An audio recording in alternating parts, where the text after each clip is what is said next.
So first, I just want to take a second to introduce myself. I'm Christine Watts. I'm head of client success and product here at 90. And so through this webinar, I'm really going to be showing you the basics around, you know EOS, but you're new to 90. So setting up some of the things like the VTO and the accountability chart, and then into more of how you're going to be using it on a day-to-day basis and running level 10 meetings as well. So I'll go ahead and share my screen here. And we'll start off with really just getting you oriented with some of the basic controls and things that you'll see on each page, and then dive into that day-to-day usage and how your team is going to utilize the level 10 meeting function. But before I really get into that, make sure, I just want to note, post questions in the Q&A, in the chat. I'll be taking those just as I'm going throughout this presentation. So feel free to let me know what questions end up coming up. So getting started. Up in the top panel here, you're going to see your company name up in the top left. If you are in multiple accounts, which you can be, you would click on that, and then I have the drop down of all the companies that I am a part of. And then over here to the right hand side on every page, you're going to see the create button. So this is going to allow you to create rocks, to-dos, issues. As you can see, it defaulted to an issue, but I would just click on that drop down. So you've got that one button to create almost anything you would need on a consistent basis. And then on the far right, you just have your person icon. All of you guys will have this My Account page, which you can go to set up texting notifications and things like that. And then you also have this user settings button. So when you create your account, I would recommend going in there and choosing your default team. If you want different date formatting, we're consistently adding additional features in so that you can have a more specialized experience in your account. So we should be pushing additional updates here as well. Next, on the left-hand side, this is really how you're navigating to your different pages. So everything really centralized around the level 10 meeting is up here at the top of the list. And then everything below meetings is more of that, organizational based documents and things that you're not really using as consistently as you will use the level 10 meeting aspect. And so right now we're on My 90, the very top page. This is essentially like your home page, and it's really information that's dedicated specifically to you. So in this orange filters bar, you'll see I'm looking at all of the teams I'm on, and I can see my own rocks, my own to-dos, measurables. And so it's just a way for me to, throughout the week, to, mark things as done as I'm working on them, create headlines or issues, go in and work on my rocks as needed. And then when I scroll down here, I even have some basic reporting on all of my teams, or I can filter down to my own to-dos or into a specific team's performance as well. So you have that for to-dos, rocks, and measurables. And when you want to get into seeing like the actual data behind these, so, okay, I want to see, I've got 3 measurables on track, or I have 6 measurables on track. Let's go to the data page, and then I'm going to actually be able to see what measurables are performing and not. And so the color coding we saw there is just listed on the left-hand side, where things will be green, yellow, and red based on how they've performed over the last 3 weeks. So red, we've missed all 3. Yellow, we've maybe missed 1 or 2. And then green, we've hit 3 in a row. And so this data page is essentially your scorecard. We call it data because there's a little bit more here than just your normal scorecard, like being able to track things on a monthly, quarterly, and annual basis. So if there's anything that doesn't quite fit into putting the number in week to week, you can also track monthly, quarterly, or annual. And in the quarterly section on your leadership team, we do give you just a couple default measurables to get the ball rolling as far as things we typically see people tracking. A lot of them are more financial based. And then you also have some things like the organizational checkup, which you can add in here as well. So you would, if you're creating your scorecard for the very first time, use this plus sign, add new measurables onto the scorecard. You choose who owns them, what it is, what the goal is, and then a new week will just populate here every single week. And if you wanted to control seeing the average or total column on there, there is a settings button on this page where you can go in and adjust a variety of settings. So do you want to see those two columns? Do you want this day to start on a different day of the week?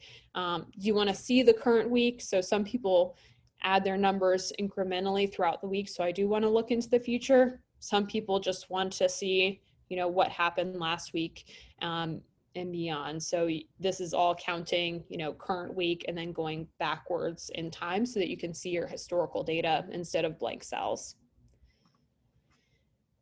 And so that's your scorecard. Really a good rule of thumb as we're going through the rest of the application is whenever you click on something normally here, like I've just done, the details pop up to the right-hand side. So when you want to edit the person that owns this, the title, description, target details, you can do all of that.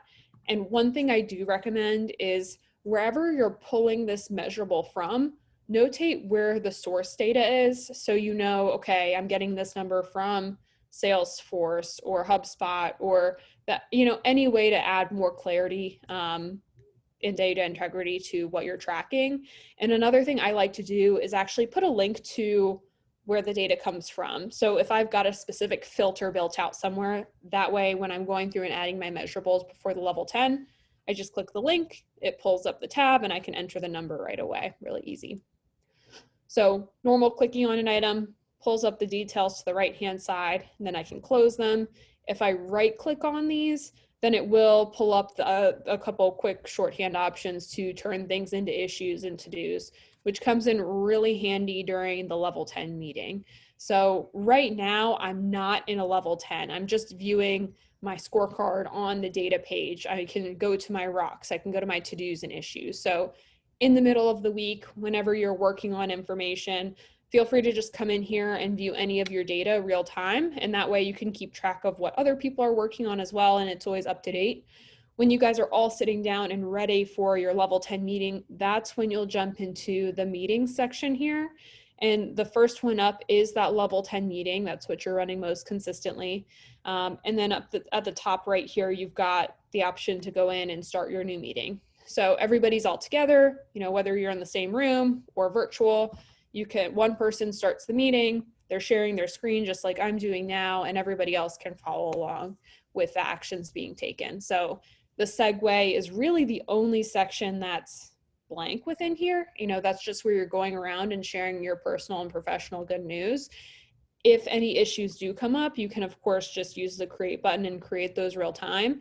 And then as soon as you click on your scorecard, your rock review, this is pulling up the same pages that we were just looking at. So whether you're running a meeting like I am now, or looking at the normal pages like we were before, it all works and acts the same way. So I can still enter my numbers from here. I can still turn things into issues or change the goals. So there's not going to be any inherent functionality changes. The main benefit of going through this meeting mode is everything's connected. You've got the timer at the top and the agenda that's really easy to walk through. And even at the end of the meeting, you're actually going to get a recap email of all the actions you performed within here. So rock review's up next. And again, if you have questions, feel free to post those in the chat or the Q&A on the scorecard or anything meeting related. Happy to pick those up. Rock review, first tab up here is actually your VTO information. So whatever you put on the VTO for that quarterly goal, the next 90 days, you'll see it right here, just so you can pop in and check on it if you need to.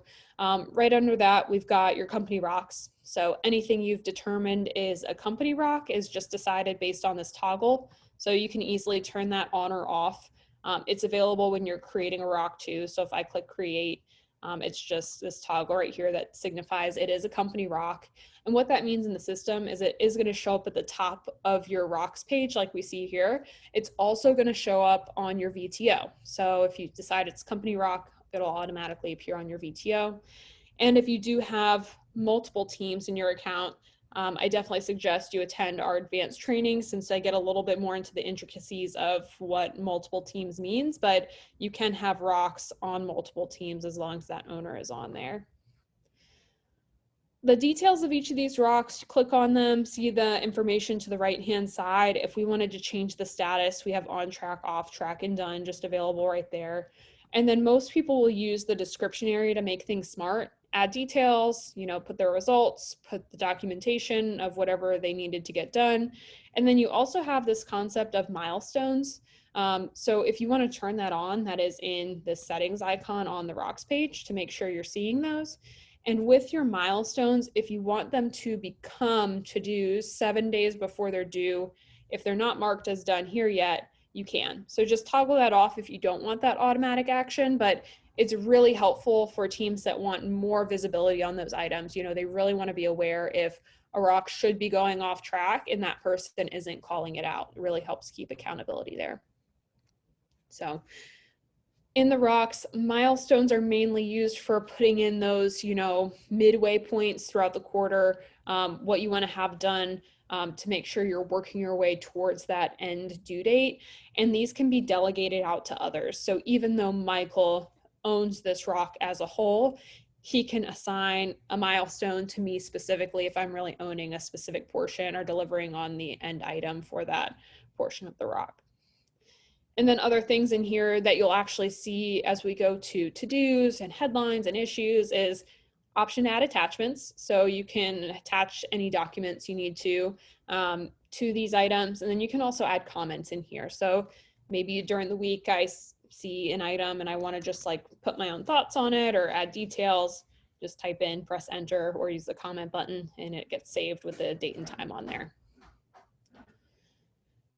And with rocks, just like we were doing with our measurables, if we do see something that we want to turn into an issue, all we have to do is use the more actions button here to make it an issue, or just right click on it, make it an issue, pulls up the details, it pastes in the milestone information so that you have all of that context of what was happening with the rock now on the issues list. If you want to make any updates to the title, to specify anything, you can.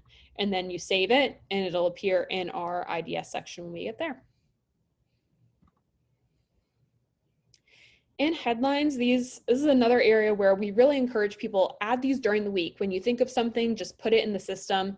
That way, when you get to this page, you can really just go down the list and open things up. Okay, we got a new hire, this department, here's what's going on, and really just have that sharing of information instead of getting here and really having to think about what you wanted to share.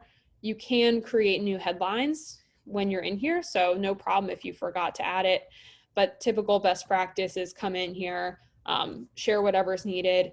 If it needs to be cascaded, meaning you want to share this with other teams, when you right click, there is a cascade option always available in the more actions button during a meeting as well. And so what this is going to do is let you say, okay, we got a new hire on, the marketing team, and we want to tell finance we finally hired this person. So we can save that, send it. And so it's just a way to really communicate back and forth. You can choose what teams, maybe all, you want to share that with. And what's going to happen is it's going to show up during that team's level 10 meeting, just like we see this was cascaded from sales. Our to-do list, usually when I get here, I just click on the due by date and get them all in order so I can go through. I know a lot of other teams like to sort by owner instead. So all of these, you can click on the title options and sort them in any way that you'd like to. And then when you're going through these, this icon means it was not done by the due date. So it's really just there's a visual reminder to say, hey, look at me, make me an issue, extend my due date, take some form of action with this. And so usually, if the person says, I just need another week, I know what I need to do, we'll just give them another week. Maybe it's an issue where, it's been on the list for 3 weeks in a row and you want to make it an issue. You can take either of those actions, work great. And if something is done, you just use the checkbox over here to the left-hand side. And so typically what happens is you go through your to-do list, you decide, what's done and what's not done. And to get these completed items off of your list, what you do is use this archive all up at the top. And so you can click on that, click archive, cleans up the list. So now we don't see those completed items anymore. but we do still have access to them. So this toggle up here in the top is going to let us go between our current list that we were just looking at, and now here's our past list. And we still even have this icon that shows us, hey, this was done, but it wasn't completed on time. So you still have some visibility around individual performance as well. When you click on them, all the details are still there. If you did need to unarchive it, you have the unarchive option to send it back to the main list too. So that's our to-dos. And the archive concept that I just described works the same way for rocks, to-dos, and issues. So there is that level of consistency there. The main difference is with rocks, even when something's done, you want to keep it on the list for the whole quarter so you can see your completion rate at the end. So really, you're doing that archive all action at the end of the quarter for rocks, whereas with your to-dos and issues, you're really cleaning out your list each week so you can make sure you know what you're focused on, and it's easy to access that past content if you needed to. So now that we're in IDS, first thing to look at is we do have two tabs here. So we have our short-term and our long-term list. The long-term list is the same thing that's on the VTO. Really, they're just here as a reference point. You know, if you need to pull something from one list to another, it just makes it easy. You know, you can open up all of these. They all have a clock icon, so you can move them back and forth pretty easily. But as most of you guys know, you're really going to focus on this short-term level 10 issues list during this specific meeting. And the first thing you really do when you get to IDS is decide, what do we want to solve? So the top three are highlighted orange just to draw some notice there. And to get them in order, you can drag and drop, which you can drag and drop almost anything in the system. We also have a right click and move to top and bottom of list if you wanted to quick sort things. And then we also have this top three select. So if you're in a situation where your team just likes to call out the number, you can click that button and then you guys can decide, you know, 5, 2, and 6. And then those will auto sort up to the top. And then the typical process is go to your first issue, discuss it, you know, the person probably defines what the issue is, there's some discussion around it, possible solutions are thrown out. And so a lot of people take notes on here, just kind of documenting that process. I wouldn't say write things down word for word, but anything you do write on here, it's all searchable. So if you need to go back and find anything, even in your archive, it makes it a little easier if you do write a little bit there. And then at the same time, you know, with this being an issue, there's probably some action item to go in and fix it. So these can all become to-dos. And when we create the to-do, it pulls in any notes that you would have typed out on that item too. So you can go in and assign it. You know, maybe it's something that Jessica and we both need to go and, you know, update an email or whatever this item is. And it'll actually create the to-do for both of us individually. So it's a really easy way to just delegate multiple things out at once. So created the to-do, probably means the issue is solved. Then we can go on to the next one and repeat that same process again. And then when you're done solving your issues, a lot of people will go through and archive those and clean up the list. These will just stay on here for the next week, the next level 10 meeting that you guys run. And when we get to conclude, it will send you, or it will give you a recap of all of your to-dos. So here's the ones we don't have completed. Here's the new ones that we have that we just added to the list. It'll show you the cascading messages. If you forgot to add something here and you need to add it, just use the create button. And we've got the cascading messages option right here for you to type in anything new. And then at the bottom, you're rating the meeting. So there is this shuffle icon. I usually just shuffle the names so the first person doesn't go every single week. And then you can just put in your ratings here, whatever those may be. And at the very end, I know I mentioned this earlier, there is a recap email that goes out. And so if I actually finish this meeting, I unchecked it so it didn't send to all of my dummy people here, but the past level 10 meetings list, here's the meeting that we just ran. We can open it up. We can see everybody's ratings. We can see how long we spent in each section. And then it's also going to capture, here's the to-dos we created. Here's the issues you solved. Any headlines that you discussed, they all show up here so that you can always go back through your past meetings and check on that information. And that's your level 10 meeting. Again, feel free to post questions in here. 2 questions I usually get on these. One, can you customize the agenda? And the answer is yes. So you can come into the meeting settings up here in the top right, and you're essentially choosing, do I want to customize which team? And then my meeting type, I can customize any of the meeting types we have in here. I'll show you a little bit of those as soon as I'm done going through the agenda. But essentially your options are, reorganizing this, hiding a section, adding a new section. And I will say a lot of times the use cases I'm seeing here are typically outside of leadership teams.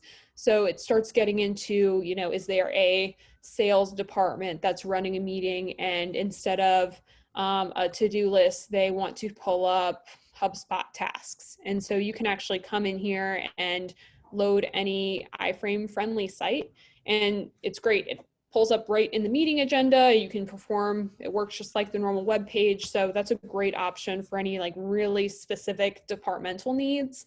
And then the other use case I see a lot of times with these custom meetings is going to be same page information. So a lot of people will create a team that is the same page meeting team, or like name the team, the 2 people that are in that meeting, and then they can have that weekly check-in with just the segue and issues list, as opposed to the other sections. You just turn those off. So always reset to EOS default if you need. So that's customizing the agenda. Again, that's the button up in the top right. And great question we just got. What does IDS stand for? That stands for Identify, Discuss, and Solve. So it's your issues list, and they named it IDS really for the purpose of saying this is the process that you're going through. Whatever issues you come up, you're first going to identify what's the root cause. You're going to have some discussion around what you guys want to do, and then you're going to ultimately solve that or come up with some possible solutions to then instigate whatever that to-do or action item is to get it completed.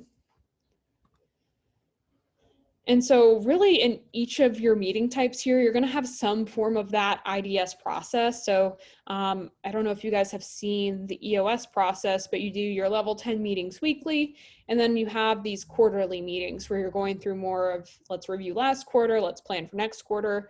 And then you also have a 2-day annual meeting that you can run in here as well. They all work the same way, so that's the great part. So let's go in and actually run a quarterly really quick. I won't spend a ton of time in here, but I do go through a little bit more in the advanced training, or feel free to pop in with questions if you'd like me to.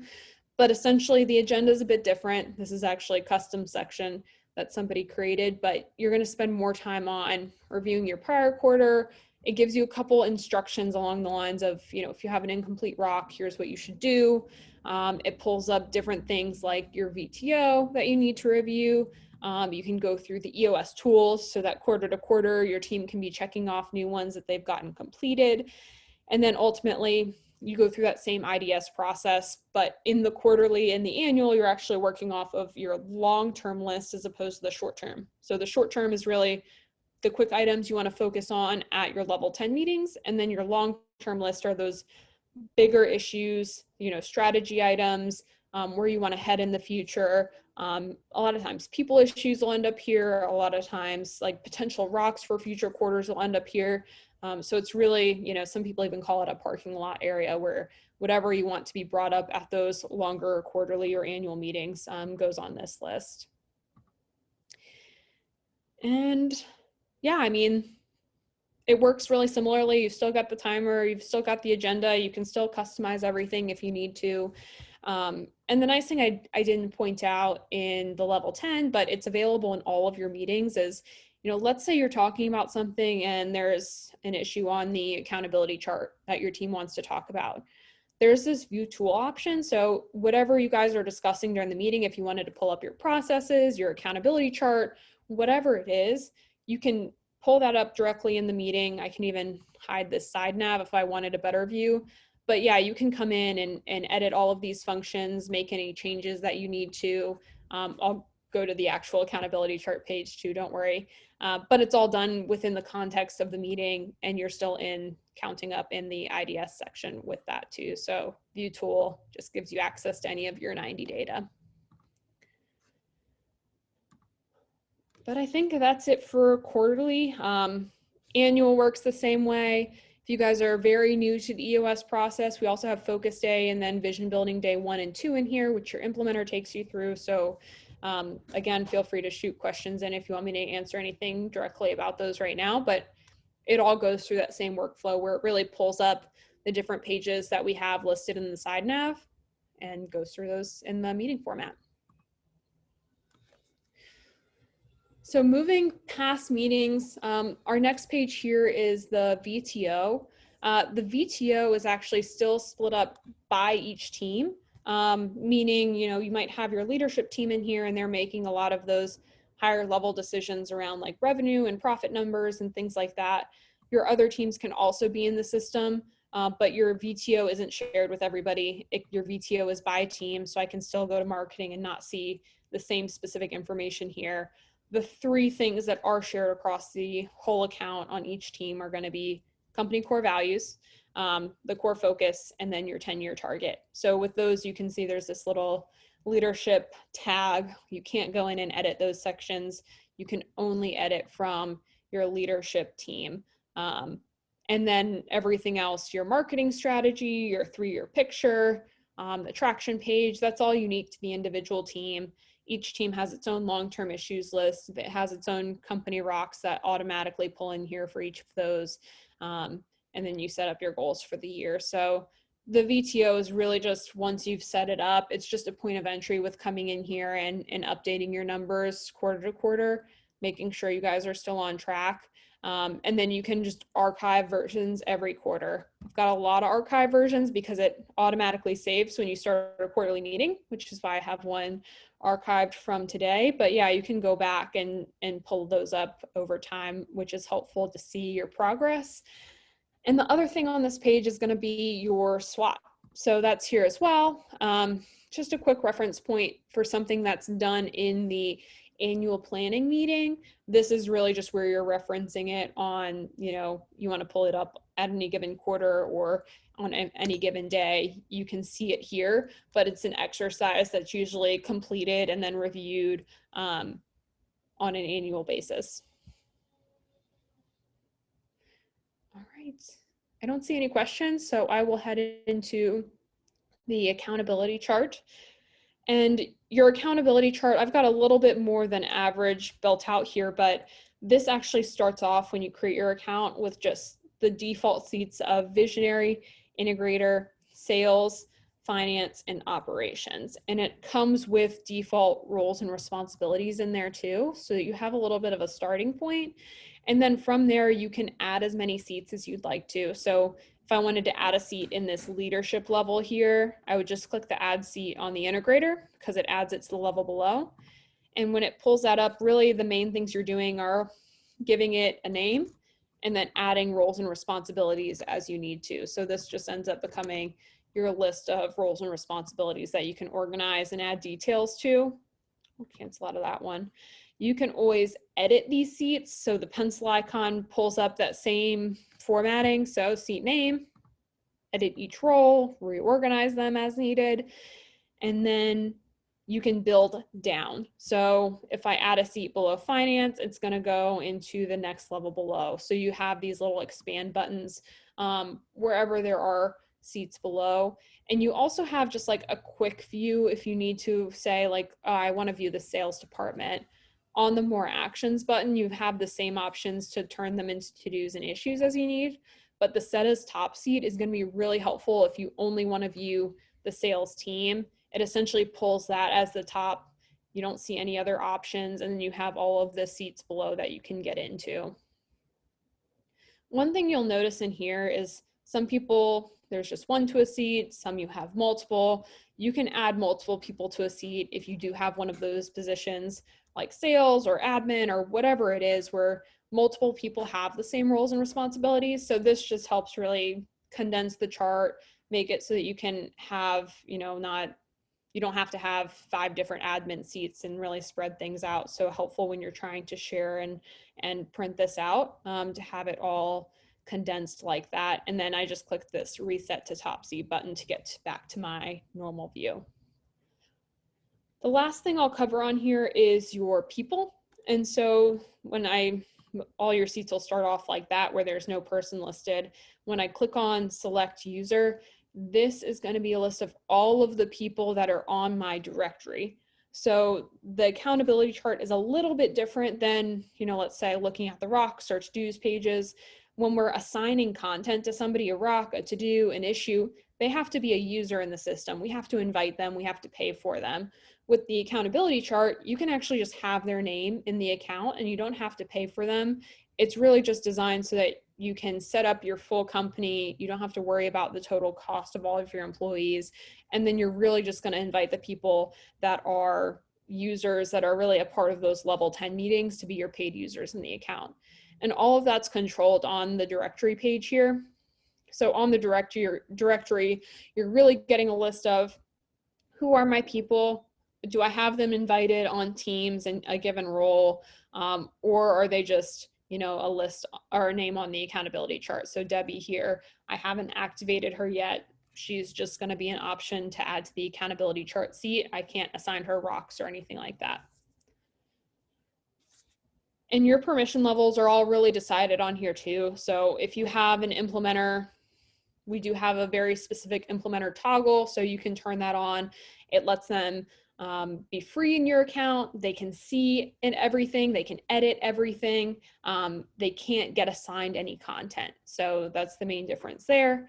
And then when you're looking at the other permissions, you're really focusing on the role. So Alex here is the owner role. So even though he's only on 2 teams, the finance meeting and the same page meeting, as an owner, he can see everything and edit everything in the account.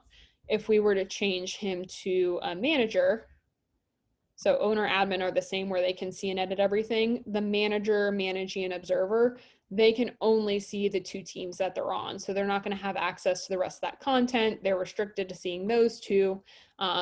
The main difference here is manager, you can still invite people to the teams you're on and really manage them. Once you get down to managing, you can't add people. You can't edit like your VTO or your accountability chart.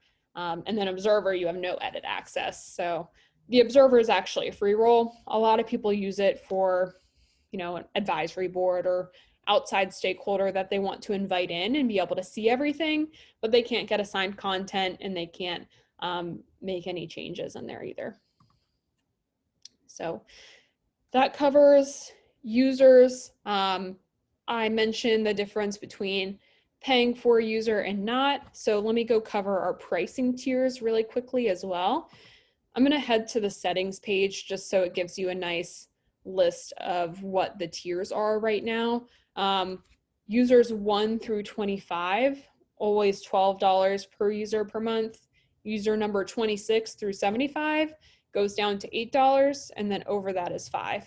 So your whole company doesn't change to $5 per user per month. It's just the users that are over 76. And for $8, it's just the users that are number 26 through number 75. So you'll end up having people in those different tiers as you grow. And then this is where you can see your invoice history and add your credit card and things like that. But when you're starting out, you get a 30-day free trial, so you don't have to worry about putting your credit card in until that trial is up. And I went through a lot of, or I guess I have a question here. Let me check on that. What do emails look like? Are they sent out only for rocks and to-dos? So we don't have a ton of email notifications right now, I would say. We do have the email that goes out after the level 10 meeting. So once a level 10 meeting runs, or really any meeting type, you will have that recap of what happened. So a lot of times new to-dos you're creating are happening in the level 10. So they will get that real-time update when that happens. And it looks actually just like this side nav looks, where you get the email, it has the section header, and then it just lists the items, and it even has direct links to those items as well. For your notifications, the main notification we have is going to be on this My Account page. On your My Account page, you can ignore all the companies I'm in. You guys will probably only have 1 or 2 of those. You can set up this texting, and you're going to get a notification 2 days before to-do is due if it's not marked as done yet. So that's the one automated notification that we do have going right now. And through that texting system, you can also text in, you know, add a rock, add an issue, and it's an interactive system. So it'll ask you what team you want to put it on and the description. So it's like a conversation back and forth, and you can easily add something into the system that way. And the whole software is mobile responsive. So I use it for my phone all the time. If you want to just pull up the page and add content that way, it's also very easy to do. I saved it as a home screen icon, so I can just click on the app link icon and it opens up just automatically for me. And I really went through the basics. Again, keep posting your questions in there. Keep them coming so I can cover what you guys need. The only 2 pages I haven't gone through, which are typically tackled once you're a little bit further into the EOS process, once you've gotten into 90 a little bit more, are going to be feedback and process. And your feedback section is really all about your quarterly conversation and your annual review between that manager and the direct report. So both of these tabs, they essentially work really similarly. You have the ability to prepare the form. So here's the manager, here's the direct report. They each get the option to fill out the information before they meet. So I review, if I'm the manager, here's the company core values. I'm going to put in how I think my direct report is doing with those. I can write some comments. GWC I can fill out. I can look at their rock completion rate. And so there's a couple additional things in here for the annual meeting. And then I also review myself. How have I done as a leader, as a manager? And my direct report will actually do the same thing. Review themselves up here and then review me on the leadership and management assessment. And then we can come together and compare those responses and just have an honest conversation around how things are going. And so once each party fills out their forms, so you can click on this and see we've each submitted our form. Now we can see the details on the right-hand side. And I can also go in and run this feedback meeting, which is what we're typically doing when we're coming together and discussing what's going on. That way we can add comments and just clarify whatever the responses that were written in real time in person. All right, and then let me go back. So that's your feedback section. Process, really just a way to have those core processes documented. So this is your core process layer where we can see at a high level all of the core processes in the company. And then if we go into HR, for example, that's when you're breaking it down and seeing, okay, here's all of the steps in the HR process, how we hire, how we onboard, how we give feedback. And then you go into each of these and determine, you know, how much detail you'd really like to provide. A lot of people recommend not getting too crazy in here and really just documenting the portion that is going to be most helpful for somebody to know how things are done and how they operate, you know, not really dotting every I and crossing every T. But completely up to you guys. I've got a lot of companies that use this as like a resource center, I would say. So if somebody's hiring for the first time, they know to come in here and complete a checklist or, you know, send this email, go to this page and complete this action. So it's like a way where you have everything in one place and then the links and items to go off and accomplish what they need to. And let's see, I did get one more question into about the mobile responsive comment. So the application is mobile responsive. There's no mobile app. So you can't go to the iPhone's app store. You can't go to the Android store and see our icon there. I can send you guys an article on how to do this, or you can look in the help center. But essentially there is a way to add this to your home screen. So let's see if it comes up if I type in home screen. Yeah, add 90 to your mobile home screen. So opposed to like going to the app store, you can go through this process of opening up Safari, adding it to your home screen, and then it'll look just like an application. So you can name it whatever you want to, and then it shows up right there. So this is our little help area down here. So we've got actually iPhone and Android instructions within here. But if you guys ever have questions while you're using the app, or the software, it's really easy to come in here and talk to a real person. So we've got people staffed within here 7 a.m. to 10 p.m. Eastern time. That's Monday to Friday. And then we've also got Saturday hours from 9 to 6. And then if I scroll down here, video resources, we have webinars, which you guys are participating in now, obviously, schedule one-on-one calls. So a lot of options within here if you guys do need help or assistance or need questions asked that you think of after this call. Let's see, I think I covered really everything I was looking to. We touched on each page. Are there any areas you'd like me to go back to? Any other questions? Keep throwing those into the chat area would be great. Last question, I promise.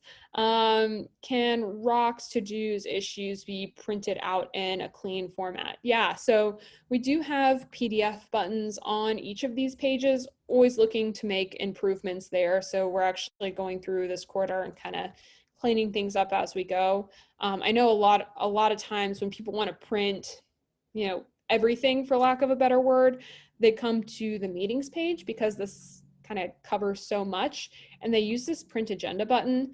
And this is really going to just give you a list of, okay, here's my rocks, here's my issues. It gives it all to you in the meeting format, so it still has the section titles up here, but then you at least get a list of rocks. Here's my headlines, here's my to-dos, issues, and then if I go down, I even get my scorecard listed there. So if you do need to share things, this is a great way to do so, obviously.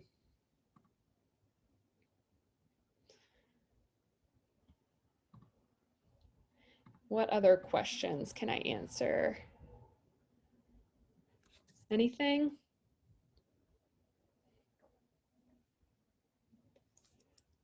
If not, I mean, I can definitely let you guys go early. I will say in the advanced training, I get a little bit more into the multi-team setup, what that means for permissions. I know I touched on things like adding rocks to multiple teams, your VTO. There's a couple other intricacies that you can set up as far as like measurables on the same team and permission levels and things like that. So that's what I typically cover in the Thursday advanced training. And then on Wednesdays, I kind of go through this same presentation, but a little bit more EOS newbie focused. So really getting into, this is what a rock is and here's where it is for this reason. So if you guys need anything like maybe a little bit slower than this conversation, feel free to let me know. And yeah, I mean, if you want any post-meeting information, happy to email anybody. So feel free to post that in the chat. My email is christine@90.io. And I have been recording this session. So Dave, I'll definitely send that over to you. I was actually planning on posting it on YouTube just to have it available on the website. I know I don't have any, instant access webinars, so I'm working on setting those up now. So we'll probably have this available up there. But yeah, feel free to reach out, Christine, CHRISTINE @90.io is my contact info, and I'll definitely touch base with anybody that throws their info in here too.